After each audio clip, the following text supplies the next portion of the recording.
Good evening to everyone, welcome to vision MPTET 2020। बात की जा रही है आपकी ईवीएस की, और ईवीएस के अंतर्गत हमें क्लास 7th की बुक से क्या करना है, आपकी डिस्कस करना है। ये इसका नेक्स्ट पार्ट है। ऑलरेडी हमने क्या कुछ पार्ट आपके क्या है अपलोड किए हुए हैं क्लास 7th की बुक से ही। और इसमें आप देखेंगे कि इसमें जो आज का हमारा टॉपिक रहेगा वो रहेगा वाटर साइकिल, जिसे आप जल चक्र कहते हैं। इसके अंतर्गत आप देखेंगे कि जितने भी हमारे कॉन्सेप्ट बन रहे हैं, जितने भी हमारे टर्म्स आ रहे हैं, वो सारी चीज़ें क्या होती है इस प्रोसेस में क्या होती है इंक्लूड होती हैं। और वो सारे टर्म्स क्या करेंगे, हम पहले डिफाइन करेंगे। ओके, तो बात करते हैं जल की। तो सभी परिचित है, जो जल होता है वायुमंडल में क्या होता है, तीन अवस्थाओं ठोस, द्रव और गैस के रूप में क्या होता है उपस्थित रहता है। ठीक है ना। अब बात की जाती है आपके जलवाष्प, जिसे आप वाटर वेपर कहते हैं। ठीक है ना। जो वाटर वेपर होता है वो भी क्या होता है, गैसीय रूप होता है। अगर पूछ लेता है कि तीन अवस्था ठोस, द्रव, गैस में से कौन सी अवस्था होती है जलवाष्प की, तो आप जानेंगे यहाँ पर कि वो कौन सी होती है, वो आपकी गैसीय अवस्था होती है। ठीक है ना। वो कौन सी अवस्था होती है, गैसीय अवस्था होती है। अगर बात की जाती है कि आखिर ये है क्या, तो जल के बहुत छोटे छोटे कण जब गैस का रूप धारण कर वायुमंडल में फैलते हैं तो उन गैसीय जल कणों को ही क्या बोलते हैं, जल वाष्प कहते हैं। ओके। वायुमंडल को जल वाष्प की प्राप्ति होती है समुद्रों, झीलों, नदियों और तालाबों से होती है। ठीक है ना। तो जल वाष्प डायरेक्ट प्राप्त नहीं होता, इसके पीछे जो इसकी ओरिजिन होती है, ठीक है ना, वो कहाँ से होती है, एक आपकी प्रोसेस होती है जिसे आप इवेपोरेशन कहते हैं, और हम उसे बोलते हैं वाष्पीकरण। ठीक है ना। जो वाष्पीकरण की प्रोसेस होती है वो होती है आपकी कि जितने भी आपके क्या है जल स्रोत है, चाहे वो आपकी नदी हो, तालाब हो, कुएं हो, चाहे वो क्या हो आपके समुद्र या झीलें हों, इनके माध्यम से क्या होगा, जल जो आपका द्रव अवस्था में है, द्रव अवस्था से क्या होगा, आपका गैसीय अवस्था में क्या होगा, परिवर्तित होगा। तो ये परिवर्तित होने की जो अवस्था है, आप कह सकते हैं जो क्रिया है, ठीक है ना, वो आपकी कहलाती है वाष्पीकरण। ठीक है ना। जब ये परिवर्तित होकर के गर्म हवा के साथ क्या होगा, ऊपर की ओर उठेगा और वायुमंडल में जाकर के फैलेगा, तो फिर आप उसे क्या बोलेंगे, जल वाष्प कहेंगे, वाटर वेपर कहेंगे। ठीक है ना। इस तरीके से वही जो गैसीय जल कण है वो आपके क्या कहलाने लगते हैं, जल वाष्प कहलाने लगते हैं। ठीक है ना। जो आपके जल कण क्या थे, जो जल के रूप में थे छोटे छोटे कण, वो क्या हुए, वाष्पित होकर के वाष्पीकरण की प्रोसेस के माध्यम से कहाँ हुए, ठीक है ना, जब हम वायुमंडल में पहुंच गए गर्म हवा के साथ, तो आप देखेंगे कि वो क्या कहलाने लगे, जल वाष्प कहलाने लगे। ठीक है ना। इस तरीके से आपका ये जल वाष्प हो गया। अब हम बात करेंगे आगे आपके आर्द्रता की। ठीक है ना। तो हवा में मौजूद जल वाष्प को ही हम बोलते हैं आर्द्रता। ठीक है ना। जो हमारी जल वाष्प आपने देखा कि वो जो छोटे छोटे जो कण हैं आपके, ठीक है ना, जो हवा में क्या हो रहे हैं, वायुमंडल में क्या हो रहे हैं, ठीक है ना, फैले हुए हैं, वो अगर क्या होते हैं हवा में मौजूद हो जाते हैं, हवा में आ जाते हैं, तो आप देखेंगे कि उसमें क्या आ जाती है, आर्द्रता आ जाती है, नमी आ जाती है, मॉइस्चर आ जाता है। क्यों? क्योंकि वो जल की ही कण है, ठीक है ना, जो गैसीय अवस्था में परिवर्तित हुए हैं। इसलिए उसमें क्या होती है, ह्यूमिडिटी आ जाती है, जिसे हम ह्यूमिडिटी कहते हैं, आर्द्रता कहते हैं। और आर्द्रता को जो मापने का यंत्र है वो हाइग्रोमीटर होता है। ओके। अगर बात करते हैं आपके कि वायुमंडल में जो मौजूद जलवाष्प की वास्तविक मात्रा की बात की जाती है, तो वो आपकी निरपेक्ष आर्द्रता कहलाती है। ठीक है ना। अगर आप किसी के संदर्भ में रख करके आप मापते हैं अगर आर्द्रता को, तो वो आपकी सापेक्ष आर्द्रता कहलाती है। ओके। अब हम बात करेंगे आपके वाष्पीकरण, जैसा कि आपको इवेपोरेशन आप कहते हैं इसको। वाष्पीकरण वह क्रिया है जिसके द्वारा क्या होता है, जल जो है द्रव से क्या होता है, गैसीय अवस्था में परिवर्तित होता है। वाष्पीकरण का जो मुख्य कारण है रियल में, वो है आपका ताप है। सूर्य का ताप के माध्यम से भी क्या होता है, बहुत ज़्यादा वाष्पीकरण होता है। तापमान अगर तेज है तो वाष्पीकरण की दर भी तेज होगी, अगर कम है तापमान तो आप देखेंगे कि वाष्पीकरण की जो दर है वो क्या होगी, कम हो जाएगी। ठीक है ना। वायु का वेग बढ़ने से वाष्पीकरण क्या होता है, तेजी हो। ऐसी जो रीजन है आपका वेग, वेग भी आपका क्या होता है, आपका इसका क्या है, कारक है इसको प्रभावित करने वाला। यानी कि वेग तेज होगी, पवन तेज चल रही होगी, तो क्या होगा, वाष्पीकरण तेजी से होगा। अगर आपके जो धीरे होगा, अगर वेग अगर पवन का धीमे होगा, तो वो क्या होगा, वाष्पीकरण भी धीरे धीरे होगा। ठीक है ना। इसलिए तेज हवा में आपने देखा कि गीले कपड़े हमारे क्या होते हैं, जल्दी सूख जाते हैं। ये आपका वाष्पीकरण है।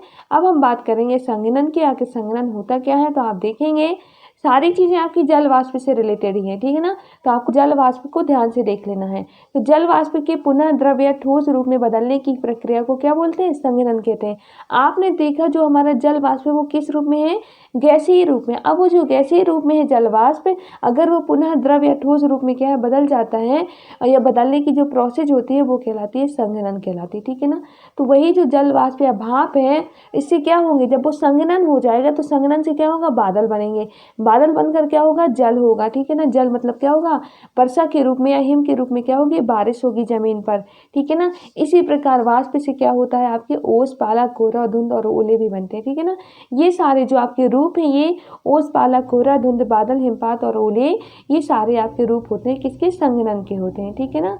बात करते हैं पाला की। पाला आखिर होता क्या है, तो वायु का तापमान 0 डिग्री सेल्सियस से क्या होने पर, कम होने पर जो जल वाष्प होती है आपकी, वो जल कणों में परिवर्तित होकर के क्या होती है, हिम कणों में परिवर्तित हो जाती है, जो आपके बर्फ के कण है उसमें परिवर्तित हो जाती है, इसे हम पाला कहते हैं। ओके, अब हम बात करते हैं बादल या मेघ की, ठीक है ना। तो आपने देखा कि जो बादल होते हैं वो धरातल से 1 किलोमीटर से 7.5 किलोमीटर की ऊंचाई पर क्या होते हैं, बनते हैं।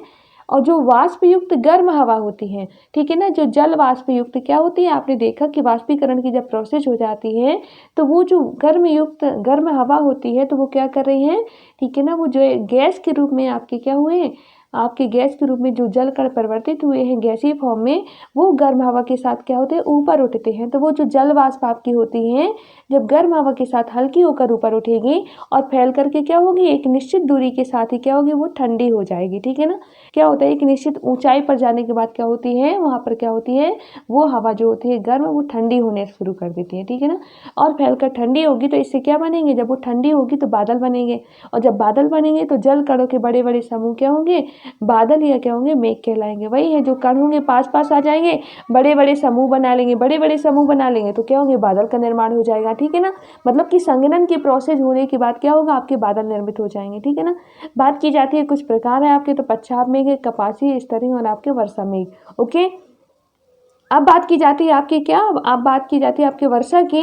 तो आप देखेंगे कि वर्षा आखिर होती है जो हमारे इधर अभी भी बारिश क्या, मानसून का जो टाइम चल रहा है, बारिश हो रही है। क्यों हो रही है, कैसे हो रही है, देखते हैं। खुली स्वच्छ हवा में आपने देखा कि वायुमंडलीय जो जलवायु का लगातार क्या हो रहा है, संघनन होने पर संघनित कणों के आकार में क्या हो रही है, वृद्धि होती है, ठीक है ना। मतलब कि जो ओवरऑल जो वर्षा हो रही है, वर्षा का जो रीजन है वो क्या है आपका, जो गर्म वायु ऊपर गई थी और ऊपर पहुंचने के बाद क्या होती है, वो वायु जो संघनन की जो प्रोसेस है, जिसमें वायु क्या होती है, ठंडी होती है, और ठंडी होकर के क्या होती है, जो जल के कण होते हैं वो संघनित हो जाते हैं। और जब कण संघनित होंगे तो उनके आकार में क्या होगी, वृद्धि होगी। और जब ये वृद्धि होगी तो कण क्या हो जाएंगे, भारी हो जाएंगे, और भारी होने पर क्या होंगे, पृथ्वी के धरातल पर गिरने लगते हैं, और बूंदों के रूप में धरती पर जो गिरते हैं तो उसे हम वर्षा कहते हैं, ठीक है ना। ये आपकी बारिश है। बात की जाती है वर्षा के प्रकार, तो संवहनी वर्षा होती है, पर्वतीय वर्षा होती है और चक्रवाती वर्षा होती है। 3 वर्षा होती है आपकी, ठीक है ना। 3 टाइप्स होते हैं आपके क्या, रेनिंग के, ठीक है ना, रेन जिसे आप कहते हैं। अब हम बात करेंगे आपके इसी में नेक्स्ट। ओके, अब बात करते हैं संवहनी वर्षा आखिर होती क्या है। तो आपको हमने संवहन पढ़ाया हुआ था ऑलरेडी, ठीक है ना। अगर आपने वो पढ़ा हुआ है, नहीं भी पढ़ा तो लास्ट वीडियो में पहले जा करके संवहन क्लियर करिए, और उसके साथ ही क्या है, आपको संवहनी वर्षा समझ में आ जाएगी। बात की जाती है जितने भी आपके गर्म प्रदेश होते हैं, आपने देखा ये क्या होंगे, हमारे जो हमारे इक्वेटर के क्या आसपास के सराउंडिंग होते हैं, 23 डिग्री ऊपर और नीचे के एरियाज, ये क्या होते हैं, सारे गर्म प्रदेश होते हैं, ठीक है ना। इसमें होता क्या है, जो आपके गर्म प्रदेश होंगे और जो आपके क्या है, समुद्र तटीय भाग होते हैं, ठीक है ना। आपने भारत में देखा होगा समुद्र तटीय जो भाग होते हैं, यहाँ पर आपने देखा होगा ये क्या है, तट से लगे हुए आंध्रा वगैरह आपके, ठीक है ना। इस तरफ आपके गोवा है, मुंबई है, केरला है, ठीक है ना। ये आपके क्या है, आपके तट से लगे हुए क्या होते हैं, भाग होते हैं। तो यहाँ पर जो होते हैं, यहाँ के जो जलाशय भी होते हैं ऐसे एरियाज के, तेज गर्मी के कारण क्या होता है, पानी जो होता है भाप बनकर गर्म हवा के साथ क्या होता है, काफी ऊंचाई पर पहुंचकर संघनित होता है। आपने देखा कि जब यहाँ पर क्या होगा, जो वाष्पीकरण होता है वो बहुत ज़्यादा होता है, और जब ये क्या होगा, वाष्पीकरण के माध्यम से क्या होगा, ये गर्म हवाओं के साथ क्या होगा, भाप बनकर ऊपर उड़ जाएगा वो पानी। तो काफ़ी ऊंचाई पर जाने पर क्या होगा, एक मतलब सीमा तक पहुंचने के बाद वो संघनित होकर बूंदों के रूप में क्या होगा, नीचे आ जाएगा, ठीक है ना। और यही जो प्रोसेस होती है, ये जो बारिश होती है आपकी, कि ये क्या है, गर्म हवाओं के साथ ऊपर जाना, फिर क्या हो जाए, जो ठंडी हवाएं हैं वो फिर गर्म हवाओं का स्थान ले लेती हैं, ठीक है ना। फिर ऊपर जाएंगी, फिर आपकी ठंडी हवाएं गर्म हवाओं के स्थान ले लेंगी, और फिर यहाँ पे गर्म हवाएं ऊपर की ओर जाएंगी, ठीक है ना। फिर ये क्या होंगी, बारिश करती हैं। तो ये आपकी क्या संवहन है, ठीक है ना, ये संवहन यहाँ से चल रहा है, ठीक है ना। अब बात की जाती है, और इस तरीके की जो बारिश हो रही है वो संवहनी वर्षा कहते हैं। अब हम बात करते हैं, आप देख सकते हैं डायग्राम में, ये समुद्र है आपका, और ये क्या है, वाष्पीकरण के माध्यम से ऊपर जा रहे हैं, बादल का निर्माण हो रहा है, और फिर क्या होगा, पुनः बारिश के रूप में जमीन पर आ रहे हैं, ठीक है ना।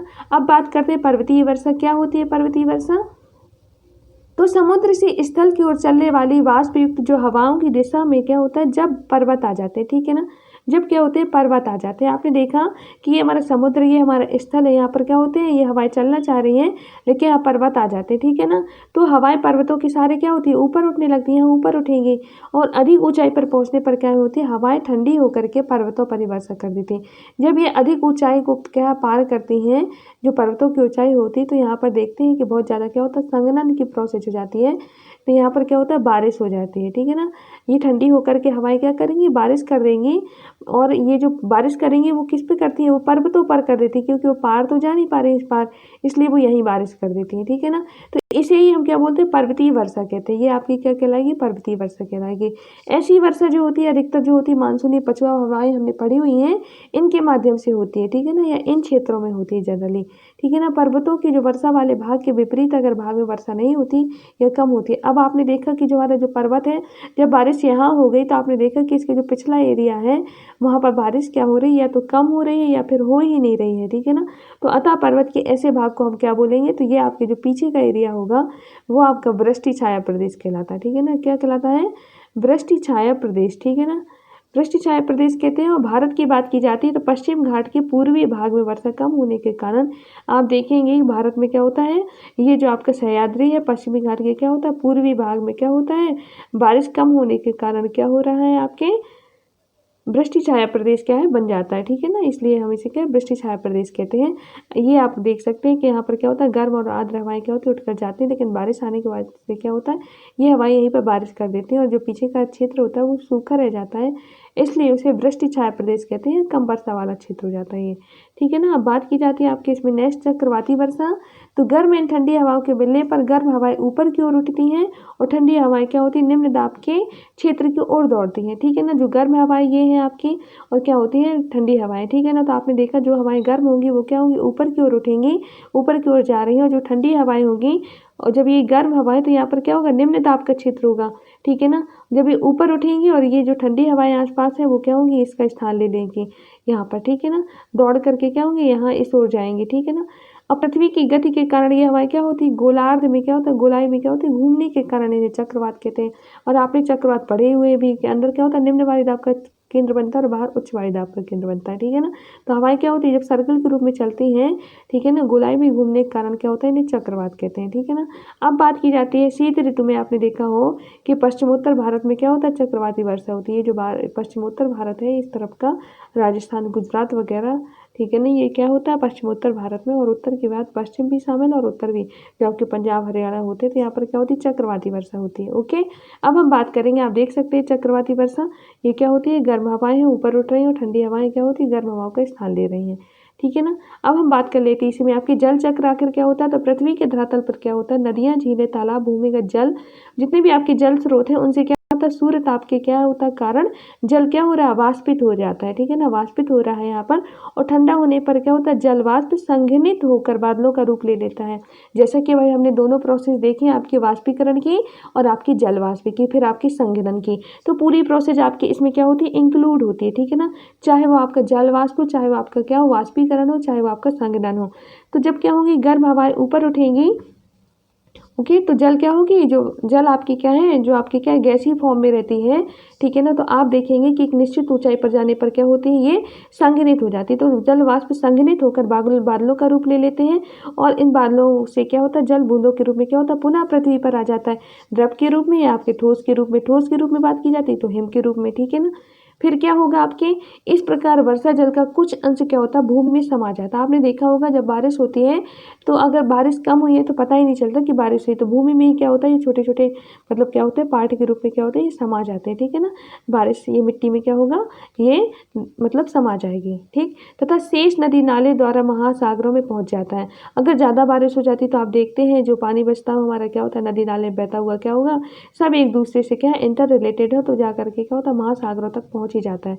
इस प्रकार जल तीनों मंडलों, जो आपके जल मंडल है, वायुमंडल है, और वायुमंडल से थल मंडल और थल मंडल से जल मंडल, ये मतलब जो प्रोसेस होती है इन तीनों मंडलों में क्या होता है, लगातार ऐसे ऐसे घूमने की प्रोसेस बनी ही रहती है, ठीक है ना। एक मंडल से दूसरे मंडल, दूसरे मंडल से तीसरे मंडल, फिर तीसरे मंडल से दूसरे और दूसरे से पहले, ठीक है ना। ये सारी प्रोसेस क्या होती है, बन जाती है।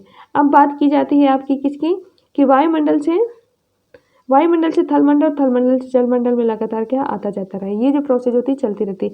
पृथ्वी के 3 मंडलों में जल के आवागमन को हम क्या बोलते हैं, जल चक्र कहते हैं।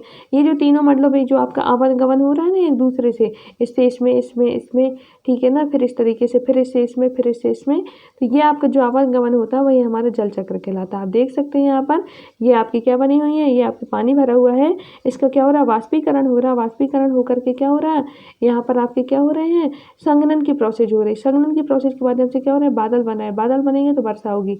वर्षा होने की जो प्रोसेस होती है इसके माध्यम से क्या होता है, आपका ये जल चक्र है, ठीक है ना। अर्थात आपका वाष्पीकरण आ गया, संघनन आ गया, ठीक है ना, आपका इस तरीके से, और फिर आपका वर्षा आ गई, ठीक है ना। वाह मतलब जो कहते हैं प्रवाह वगैरह होता है ये, फिर पुनः ये क्या होता है, पानी आकर के क्या होता है, पुनः नदियों में आकर के क्या होता है, समुद्र में मिल जाता है, ठीक है ना। ये अब हम बात कर लेते हैं आपके वर्षा मापी जो यंत्र होता है वर्षा को मापने के लिए, वर्षा मापी या वर्षा मापक यंत्र का क्या होता है, प्रयोग करते हैं।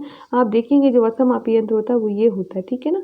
इसके साथ ही हमारे ये क्या है, कुछ कॉन्सेप्ट थे जो आपके क्या थे, आपके वर्षा से रिलेटेड भी थे, ठीक है ना। आपके ये सारे कॉन्सेप्ट कवर हो गए हैं। अब हम बात करेंगे नेक्स्ट वीडियो में। Thank you to all.